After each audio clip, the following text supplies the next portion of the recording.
Hello student, સ્વાગત છે તમારું સ્ટુડન્ટ બ્રો યુટ્યુબ ચેનલની અંદર. હું છું વિશાલ સર, તમારો ફિઝિક્સ બ્રો. તો સ્ટુડન્ટ, આજના સેશનની અંદર આપણે સમજવાના છીએ how to memorize formula in physics, કે ફિઝિક્સની અંદર ફિઝિક્સના ફોર્મ્યુલાને યાદ કઈ રીતે કરતા.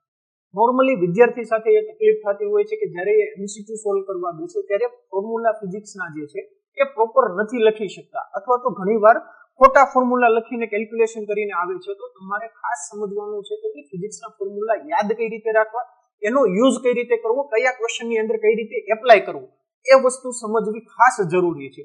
તો સ્ટુડન્ટ, હું તમને એક 3 ઈઝી સ્ટેપ કહેવાનો છું. આ 3 સ્ટેપ જો તમે ફોલો કર્યા ને તો તમને ફિઝિક્સના ફોર્મ્યુલા 101% યાદ રહી જશે. અને જો તમે ચેનલ ઉપર નવા છો, ચેનલને સબસ્ક્રાઇબ નથી કરી તો સૌથી પહેલા તો ચેનલને સબસ્ક્રાઇબ કરી દો, અને આ વિડીયોને ખાસ લાઈક અને તમારા ફ્રેન્ડ સુધી શેર કરવાનું ભૂલતા નહીં. તો સ્ટુડન્ટ, આપણે 1 બાય 1 3 સ્ટેપ જોઈએ કે જેની મદદથી તમે ફિઝિક્સના ફોર્મ્યુલા ઇઝીલી યાદ રાખી શકશો. સમજીએ 3 સ્ટેપ્સ. સ્ટેપ્સ નંબર 1 કે ભાઈ ફોર્મ્યુલા લર્ન એન્ડ રાઇટ, કે નોર્મલી ફોર્મ્યુલાને કઈ રીતે યાદ રાખવાના છે. તો સૌથી પહેલું સ્ટેપ છે કે ભાઈ રાઇટ ઇન પ્રોપર મેથડ. કે નોર્મલી તમને જે ક્વેશ્ચન ફોર્મ્યુલા છે ફિઝિક્સના, તો ફિઝિક્સના ફોર્મ્યુલાને પ્રોપર મેથડથી લખો. હવે તમને એમ થાય સર ફિઝિક્સના ફોર્મ્યુલાને લખવાના તો છે, પણ પ્રોપર મેથડ એટલે કઈ પ્રોપર મેથડ, કઈ રીતે લખીએ? તો તમે એમ કહો છો કે પ્રોપર મેથડથી લખવાના. તો ફિઝિક્સના ફોર્મ્યુલા જ્યારે તમે નોટ ડાઉન કરો છો ત્યારે ખાસ એની દરેક ટર્મિનોલોજી, એની અંદર આવતા દરેક સિમ્બોલનો મિનિંગ તમને ખબર હોવી જોઈએ, એ કઈ રીતે આવે છે. જેમ કે હું તમને એક એક્ઝામ્પલ આપું. માની લો કે Q1 અને Q2 વીજભાર એકબીજાથી r અંતરે રહેલા હોય ત્યારે એમની વચ્ચે જે બળ લાગે છે એ બળ છે F = K Q1 Q2 / r².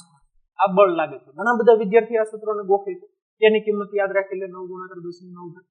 પણ સ્ટુડન્ટ, આ ફોર્મ્યુલા યાદ રાખતી વખતે તમને એ ખબર હોવી જોઈએ કે આ ફોર્મ્યુલાની અંદર જે આપણે કે લઈએ છીએ એ કઈ સિચ્યુએશનની અંદર લઈ શકાય. કેમ કે આ ફોર્મ્યુલા જે છે જ્યારે Q1 અને Q2 વીજભાર એકબીજાથી r અંતરે રહેલા હોય અને હવાની અંદર હોય ત્યારે જ આપણે આ સૂત્ર યુઝ કરી શકીએ છીએ.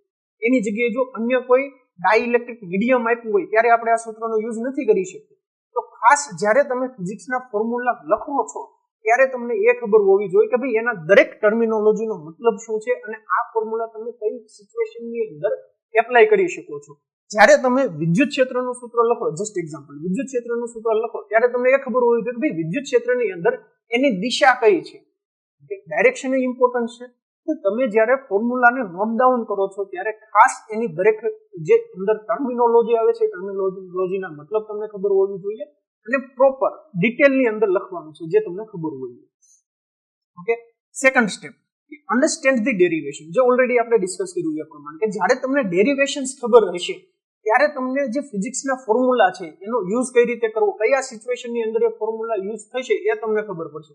પણ જો તમને ડેરિવેશન જ ખબર નહીં હોય, ડાયરેક્ટલી સૂત્ર ખબર હશે, તો તમને એ ખબર નહીં પડે કે ભાઈ કઈ સિચ્યુએશનની અંદર કયા જે સિચ્યુએશન આવ્યું હોય, કયો ક્વેશ્ચન આપ્યો હોય કે એની અંદર તમારે આ જે ફોર્મ્યુલા છે ફોર્મ્યુલાનો યુઝ કરવાનો છે.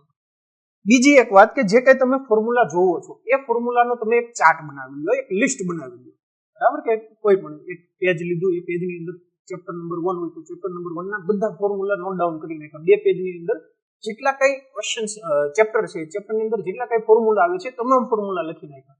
પ્લસ સાથે સાથે એ પણ સમજવું જરૂરી છે કે જે ફોર્મ્યુલા લખો છો એ ફોર્મ્યુલા કયા સિચ્યુએશનની અંદર, કયા કેસની અંદર લાગુ પડે છે એ પણ ખાસ તમને ખબર હોવી જોઈએ. ઓકે. નેક્સ્ટ સ્ટેપ એવું છે કે તમે જે ફોર્મ્યુલાને લખો છો, બરાબર, એક ચાર્ટ બનાવી નાખ્યો. હવે તમારે શું કરવાનું છે કે જે લિસ્ટ ડાઉન કરો છો, હવે તમે એને રિવાઇઝ જ્યારે નોર્મલી કરતા હો તો જે આપણે રિવિઝન કરતા હોઈએ તો તમે શું કરો છો કે નોર્મલી ફોર્મ્યુલાને વાંચો છો. વાંચવાથી નહીં થાય. તમારે જ્યારે પણ રિવિઝન કરવા બેસો એટલે તમારે જે તમે ફોર્મ્યુલાની શીટ બનાવી છે એ શીટની અંદર જે કઈ ફોર્મ્યુલા છે એ ફોર્મ્યુલાને ખાસ તમારે લખવા પડશે. જો તમે એને લખશો તો તમને યાદ રહેશે. તમે ફોર્મ્યુલાની શીટ બનાવી નાખો છો ને એને વાંચો છો તો તમને ક્યારેય ફોર્મ્યુલા યાદ નહીં રહે. યાદ રાખજો સ્ટુડન્ટ, ફોર્મ્યુલા યાદ રાખવાની બેસ્ટ ટેકનિક છે કે ભાઈ જે કઈ ફોર્મ્યુલાનું લિસ્ટ તમે બનાવ્યું છે એ લિસ્ટને ફરીવાર રફ પેજની અંદર ફરીવાર લખતા જાઓ. એ જ રિવિઝન કરવાની બેસ્ટ ટેકનિક છે. જો તમે ફોર્મ્યુલાને લખશો તો તમને એક્ઝામની અંદર ફોર્મ્યુલા યાદ રહેશે. બાકી રિવિઝન કરતી વખતે જો તમે માત્ર વાંચી જશો ને ફોર્મ્યુલા તો તમને કઈ કામમાં નહીં લાગે, તમને યાદ પણ નહીં રહે અને એક્ઝામની અંદર તમે પ્રોપર લખી પણ નહીં શકો. ઓકે. નેક્સ્ટ સેકન્ડ સ્ટેપ છે કે તમે જે કઈ ફોર્મ્યુલા લખો છો, બરાબર, એ ફોર્મ્યુલાના બેઝ ઉપર તમારે ક્વેશ્ચન સોલ્વ કરવાના છે. જ્યાં સુધી તમે ફોર્મ્યુલાના બેઝ ઉપર ક્વેશ્ચન્સ તમારી જાતે સોલ્વ નહીં કરો ને ત્યાં સુધી એ ફોર્મ્યુલાનો યુઝ કઈ રીતે કરવો, કયા સિચ્યુએશનની અંદર એને એપ્લાય કરવો એ તમને ખબર નહીં પડે. નોર્મલી એવું થશે ઘણીવાર કે કોઈ ક્વેશ્ચન એક્ઝામની અંદર પૂછાણો, એનો ફોર્મ્યુલા તમને યાદ છે, તમને ખબર છે કે ભાઈ આ ફોર્મ્યુલા આવે છે, પણ તમે એને એપ્લાય નહીં કરી શકો કેમ કે ક્વેશ્ચન વાંચીને તમને ખબર જ નહીં પડે કે ભાઈ આ ક્વેશ્ચનની અંદર આ ફોર્મ્યુલાનો યુઝ થાય છે અને આનો આ રીતે આપણે એપ્લાય કરીને આન્સર્સ લાવવાનો. તો ખાસ જે કંઈ ફોર્મ્યુલા છે ફિઝિક્સની અંદર બેઝિક ફોર્મ્યુલા, એ બેઝિક ફોર્મ્યુલાના બેઝ ઉપર જે કંઈ ક્વેશ્ચન્સ છે ને એ ક્વેશ્ચન્સ તમારે સોલ્વ કરવા પડશે. જ્યાં સુધી ક્વેશ્ચન સોલ્વ નહીં કરો ને ત્યાં સુધી તમને ખબર નહીં પડે કે ભાઈ ફોર્મ્યુલાનો યુઝ કઈ રીતે કરવાનો છે.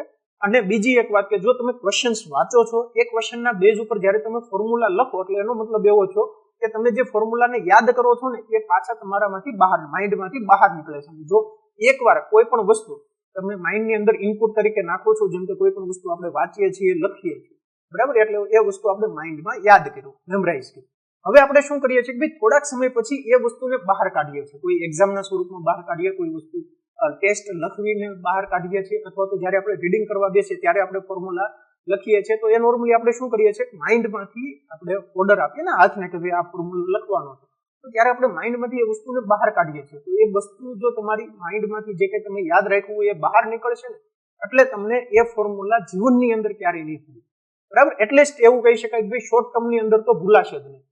લોંગ ટર્મ માટે તમારે કોઈ બીજી ટેકનિક યુઝ કરવી પડશે. એ ટેકનિક આ જ છે, બરાબર. તમારે ફોર્મ્યુલા નોટ ડાઉન કરવાના છે, લખો, ક્વેશ્ચન સોલ્વ કરો, ક્વેશ્ચન સોલ્વ કરશો એટલે તમે ત્યારે ફોર્મ્યુલા યુઝ કરશો, લખશો, ફોર્મ્યુલા યુઝ કર્યા અને લખ્યા એટલે તમને એ વસ્તુ યાદ રહી જાય. જેટલા તમે ક્વેશ્ચન સોલ્વ કરશો એટલા તમને ફોર્મ્યુલાનો યુઝ કઈ રીતે કરવો એ ખબર પડશે અને ફોર્મ્યુલા તમને યાદ રહી જશે. ઓકે. થર્ડ સ્ટેપ છે કે આ વસ્તુનું તમારે ડેઈલી રિપીટ કરવાના છે. જેમ કે માની લો કે તમે ચેપ્ટર 1 ના ફોર્મ્યુલાઝ લખો છો અને બનાવો છો. હવે એ વસ્તુને એવું નથી કે 3 મહિના સુધી તમે એને ટચ પણ ન કર્યા, તમારે એને કન્ટિન્યુઅસલી જે કાંઈ ફોર્મ્યુલા છે ફોર્મ્યુલાનું રિપીટેશન કરવું પડે છે. જ્યાં સુધી તમે ફોર્મ્યુલાનું રિપીટેશન નહીં કરો ને ત્યાં સુધી ધીરે ધીરે તમારો જે ફોર્મ્યુલા તમે યાદ રાખ્યા હોય એ ભૂલાતા જશે. તો તમારે શું કરવાનું છે કે જે તમે ફોર્મ્યુલા શીટ્સ બનાવો છો એ ફોર્મ્યુલા શીટ્સને વારંવાર તમારે એને લખીને રિવિઝન કરતું રહેવાનું છે. જો હું યાદ રાખું છું, હું ફરીવાર શબ્દ વાપરું છું, લખીને રિવિઝન કરવાના છે, વાંચીને રિવિઝન નથી કરવાના. તમે ફોર્મ્યુલા જોવો છો, પેટર્ન બનાવી લો કે ભાઈ દર શુક્રવારે, દર બુધવારે અને શનિવારે તમારે જે કાંઈ ફોર્મ્યુલા છે ફોર્મ્યુલાને એકવાર રિવાઇઝ કરવાના છે, એકવાર લખી નાખવાના છે. હાર્ડલી 9-10 પેજની અંદર જે કાંઈ તમે હાફ ટર્મની અંદર હો તો 9-10 પેજ થાય અથવા તો વધીને 15-20 પેજ થાય, પણ 15-20 પેજની અંદર તમે આખા જે બુક્સ છે એ બુકના તમે ફોર્મ્યુલા રિવાઇઝ કરી લો છો. ફોર્મ્યુલા જો તમે રેગ્યુલરલી રિવાઇઝ કરશો ને એટલે તમને આખું ચેપ્ટર 1 ટાઈપનું આખું રિવાઇઝ થઈ જાય એવું કહી શકાય. અને એની અંદર તમને ફિઝિક્સના ફોર્મ્યુલા પછી તમને ક્યારેય નહીં ભૂલે. ઓકે. તો રેગ્યુલરલી રિપીટેડલી શું કરવાનું છે કે જે કાંઈ તમે ફોર્મ્યુલાનો ચાર્ટ બનાવો છો એ ચાર્ટના ઇક્વેશન્સ તમારે લખીને રિવાઇઝ કરતું રહેવું. તો જો તમે આ 3 સ્ટેપ ફોલો કરો છો તો તમને ફિઝિક્સના ફોર્મ્યુલા ક્યારેય નહીં ભૂલાય. રેગ્યુલરલી તમે એને રિવાઇઝ કરતા રહો. ઓકે. તો અહીંયા આપણો જે how to remember physics formula એ આપણો ટોપિક પૂરો થાય છે. Thank you so much. જો તમને વિડીયો સારો લાગ્યો હોય તો ખાસ અમારી ચેનલને સબસ્ક્રાઇબ કરવાનું ભૂલતા નહીં અને આ વિડીયોને લાઇક અને તમારા ફ્રેન્ડ સુધી શેર કરવાનું ભૂલતા નહીં. Good bye. ફરી મળીશું નવા સેશનની અંદર નવા વિડીયો.